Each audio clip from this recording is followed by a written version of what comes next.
Hi friends, welcome to Madan ராஜினு cooking channel. இன்றைக்கு இந்த வீடியோவில் எல்லாருமே எங்களுடைய வீட்டை நீட்டாகவும் க்ளீனாகவும் வச்சுருக்கணுமென்று ஆசைப்படுவோம். என்னுடைய வீட்டை நான் நீட்டாகவும் க்ளீனாகவும் வச்சுருக்கிறதுக்கு என்னென்ன டிப்ஸை வீட்டில் ஃபாலோ பண்ணுறேனோ அந்த டிப்ஸை தான் இந்த வீடியோவில் உங்களுக்காக ஷேர் பண்ணியிருக்கிறேன். வீடியோவை முழுவதும் பாருங்க. பிடிச்சிருந்தா சேனலை மறக்காமல் சப்ஸ்கிரைப் பண்ணி பக்கத்தில் இருக்கிற பெல்லையும் கிளிக் பண்ணி ஆல் என்ற ஆப்ஷனை நீங்கள் கொடுத்தா தான் நான் போடக்கூடிய ஒவ்வொரு வீடியோவும் நோட்டிஃபிகேஷனாக வரும்.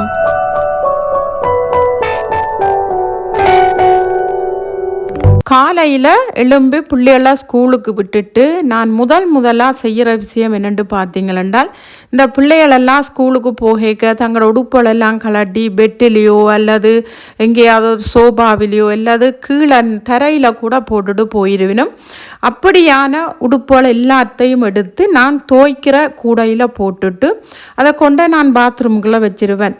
பாத்ரூமுக்குள்ளே வச்சுட்டு பார்த்தீங்களென்றால் எங்கெங்கெல்லாம் துவைக்கக்கூடிய உடுப்புகள் எல்லாம் இருக்கோ அந்த உடுப்பு எல்லாத்தையும் நான் உடனே மிஷினில் போட்டுருவேன். சில பேர் பார்த்தீங்களென்றால் உடுப்பு சேரட்டுக்கும் விட்டுட்டு அதை ஒரு நாள் 2 நாள் நாள் கணக்காக மணிக்கணக்காகவே அந்த உடுப்பை துவைச்சு கொண்டே இருப்பினும் அன்றைய நாள் முழுவதும் அந்த வேலையை மட்டும்தான் செய்து கொண்டிருப்போம்.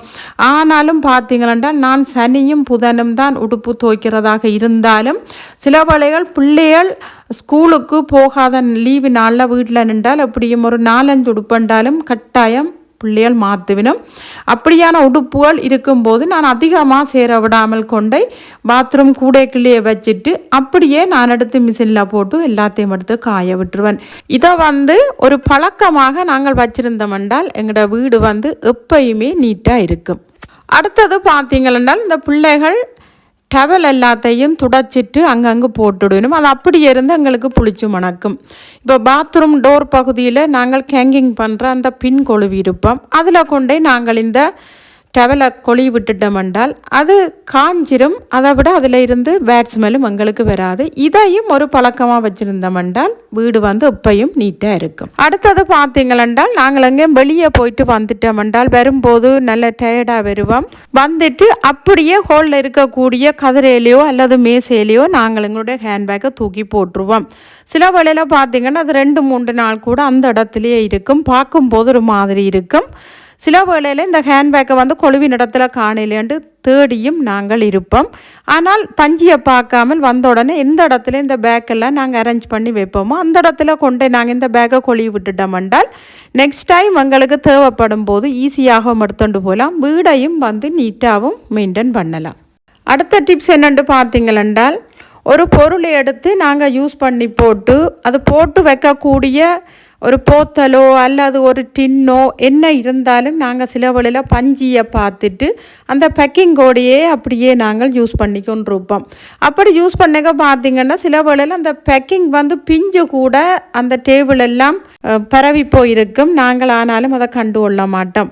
நாங்கள் பஞ்சியை பார்க்காமல் என்ன செய்யணும் என்றால் எந்த பொருள் நாங்கள் யூஸ் பண்ணுறோமோ அந்த பொருள் போட்டு வைக்கிறதுக்கு எங்களுக்கு ஏதாவது ஒரு டின் இருந்தால் அந்த பொருளை நாங்கள் உடைச்சி அதுக்குள்ளே போட்டு வச்சுட்டு நாங்கள் மூடி வச்சு பாவிச்சோம் என்றால் அந்த இடம் பார்க்கும்போது நீட்டாகவும் இருக்கும். நாங்கள் எடுத்து யூஸ் பண்ணவும் எங்களுக்கு ஈஸியாகவும் இருக்கும்.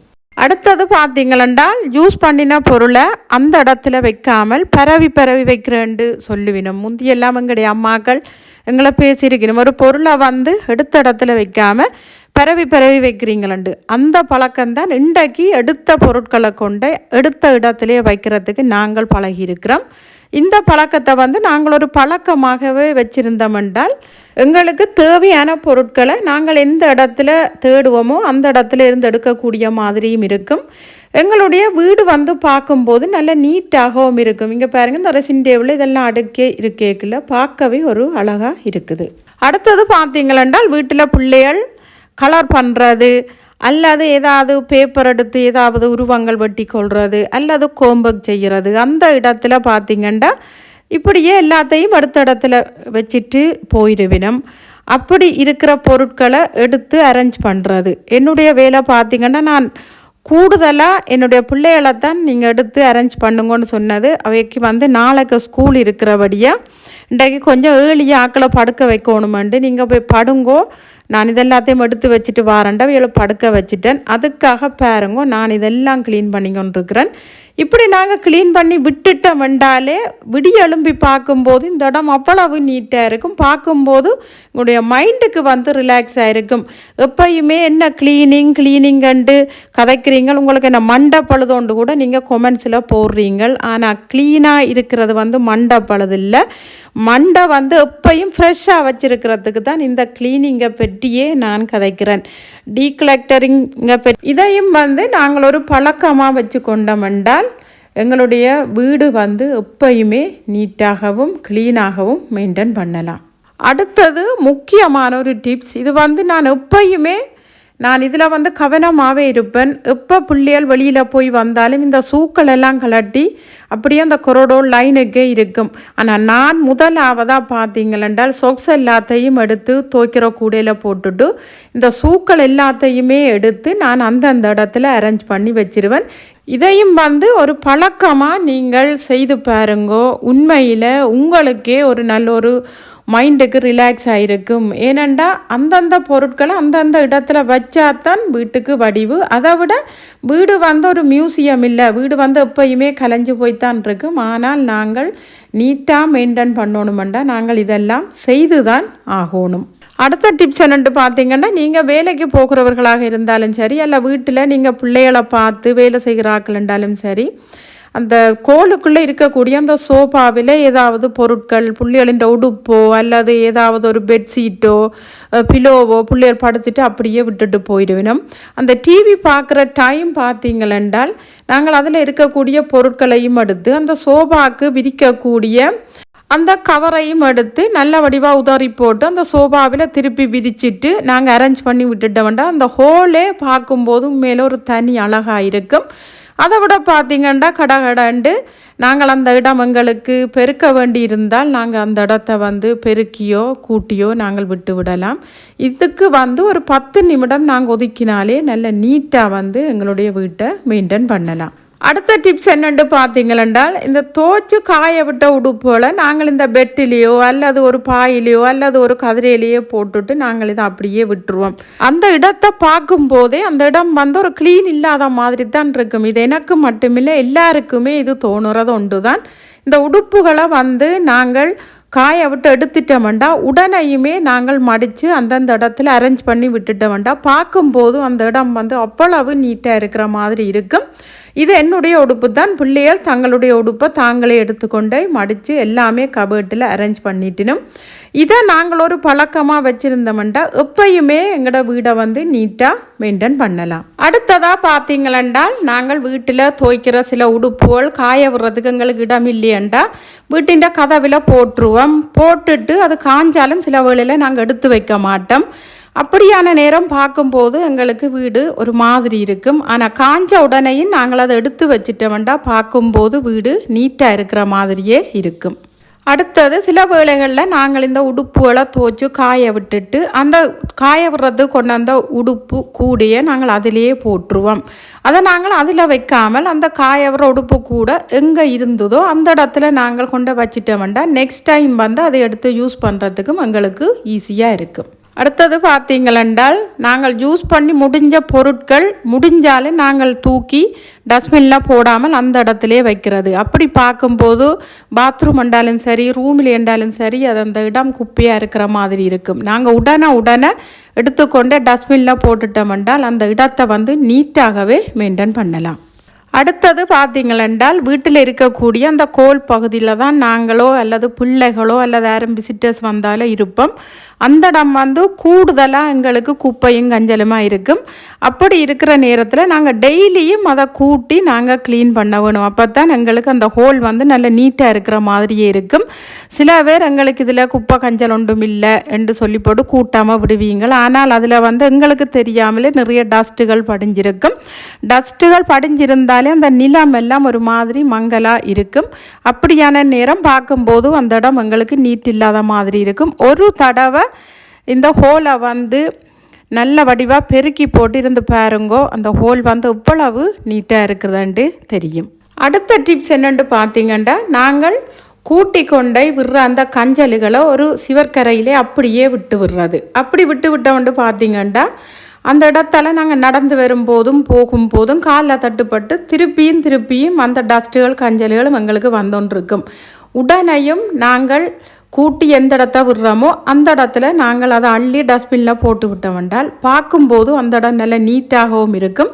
திருப்பி அதை கூட்ட வேண்டிய வேலையும் எங்களுக்கு வராது. அடுத்த டிப்ஸ் என்னென்று பார்த்தீங்களென்றால் கிச்சன் நீட்டாக இருக்கிறதுக்கு எப்பயுமே இந்த டிப்ஸை நாங்கள் ஃபாலோ பண்ணினோம் என்றாலே எங்களுடைய கிச்சன் ஓரளவுக்கு நீட்டாகவும் க்ளீனாகவும் இருக்கும். பாத்திரங்களை நாங்கள் கழுவி தண்ணி வடிய விட்டுட்டோம் என்றால் எந்த பாத்திரம் நாங்கள் எந்த இடத்துல வைக்கிறோமோ அந்த இடத்துல வச்சு நாங்கள் அடுக்கி விடுறது. ஏனென்று பார்த்தீங்களென்றால் நாங்கள் பாத்திரங்கள் கழுவிக்கொண்டே இருப்போம். ஏனெண்டா கிச்சனில் சமைக்கும் போதும் சரி, ஏதாவது ஒரு வேலை செய்யும் போதும் சரி, பாத்திரங்கள் சிங்கில் விழுந்து கொண்டே இருக்கும்.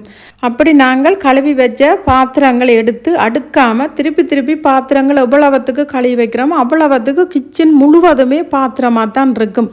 பார்க்கும்போது எங்களுக்கு கிச்சன் நீட் இல்லாத மாதிரியே இருக்கும். அதுக்காகவே நான் சொல்கிறேன், எப்பயுமே நாங்கள் பாத்திரம் கழுவி வச்சிட்டோம்டா தண்ணி வடிஞ்ச உடனே அந்த பாத்திரத்தை காய விட்டு அது எந்தெந்த இடத்துல இருந்தோ அந்தந்த இடத்துல நாங்கள் எடுத்து அடுக்கி வச்சிட்டோம்ண்டாலே எங்களுடைய கிச்சன் நீட்டாக இருக்கும்.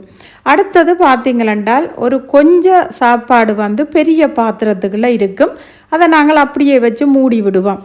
ஆனால் அதை அப்படி வைக்கிறத விட அந்த சாப்பாட்டுக்கு ஏற்ற அளவு ஒரு சின்ன பாத்திரத்தை எடுத்து அந்த சாப்பாட்டை எடுத்து நாங்கள் அந்த சின்ன பாத்திரத்துக்கு போட்டுட்டு அதை நாங்கள் மூடி ஒரு பக்கத்தில் வச்சு போட்டு அந்த பாத்திரத்தை எடுத்து கழுவி வச்சிட்டோம்ண்டாலே கிச்சன் பார்க்கும்போதே எங்களுக்கு நீட்டாக தெரியும். அடுத்த டிப்ஸ் பார்த்தீங்களென்றால் கிச்சனில் நாங்கள் சமைக்கும் போதும் சரி எங்களுக்கு பாத்திரம் சேரும், சாப்பிடும் போதும் எங்களுக்கு பாத்திரங்கள் சேரும். அந்த சமைச்ச உடனேயுமே நாங்கள் கிச்சனில் இருக்கக்கூடிய அந்த பாத்திரங்கள் எல்லாத்தையும் நாங்கள் கழுவி தண்ணி வடிய விட்டுறணும். அதே மாதிரி நாங்கள் சாப்பிட்ட பிறகு வரக்கூடிய அந்த பிளேட்டுகள் எல்லாத்தையும் நாங்கள் அப்பப்போ கழுவி உடனே தண்ணி வடிய விட்டுறணும். சில இடங்களில் காலையில் டீ குடிக்கிற கப்ஸ் எல்லாம் அப்படியே அடுக்கி இருக்கும் சிங்கு கிட்ட. இதை கழுவி வைக்கட்டோண்டு நாங்கள் கேட்டாலும் அவைய சில வேளையில் சொல்கிற பதில் என்னென்னா, இல்லை மத்தியானம் சாப்பாடெல்லாம் சமைச்சு சாப்பிட்டு அதோடு சேர்த்து கழுவுவோம்ண்டா. ஆனால் டீ குடிக்கிற அந்த கப்ஸுகளை நாங்கள் நான்வெஜ் சமைச்சு சாப்பிட்டு அந்த பிளேட்டுகளோட கழுவினோம்ண்டால் அந்த டீ குடிக்கிற கப்பு நாங்கள் நெக்ஸ்ட் டைம் டீ குடிக்க ஒரு விதமான பேட் ஸ்மெல் வரும். அதை நான் உணர்ந்திருக்கிறேன். ஆனால் அப்படி நாங்கள் செய்கிறது கட்டாயம் தவறு. அதோட பாத்திரங்களும் கூட சேர்ந்தொன்றிருக்கும், அது நீட் இல்லாமலும் இருக்கும். அப்பப்போ நாங்கள் என்னென்ன வேலைகளுக்கு பாத்திரம் எடுக்கிறோமோ அந்த பாத்திரத்தை நாங்கள் உடனே கழுவி தண்ணி வடிய வச்சிட்டோம்ண்டால் நாங்கள் அது எந்த இடத்துல இருந்ததோ அந்த இடத்துல எடுத்து அதை வைக்கிறதுக்கு ஈஸியாகவே இருக்கும். இப்படி நீங்கள் டெய்லியும் செய்து பாருங்க, உங்களுடைய கிச்சன் எப்பயுமே நீட் அண்ட் க்ளீனாக தான் இருக்கும். கிச்சனில் நாங்கள் பாத்திரம் கழுவுறது மட்டுமில்லை, கிச்சனில் நாங்கள் எப்போ தான் சிங்கில் பாத்திரத்தை கழுவினாலும் உடனேயும் நாங்கள் அந்த சிங்கை கழுவி விட்டுட்டோம்னா அந்த நீட்டாகவே சிங்கையும் நாங்கள் மெயின்டைன் பண்ணலாம். இந்த சிங் மட்டும் இல்லை, நாங்கள் கிச்சனில் சமைச்சாலும் சரி அல்லது சாப்பிட்றதுக்கு நாங்கள் எல்லாருக்கும் பரிமாறினாலும் சரி அந்த கவுண்டர் டாப்பையும் நாங்கள் கட்டாயம் துடைச்சி விட வேணும். கவுண்டர் டாப் மட்டும் இல்லை, டெய்லியும் நாங்கள் கிச்சனில் என்ன செய்தாலும் அந்த அடுப்பையும் நாங்கள் துடைச்சி விட்டுறணும்.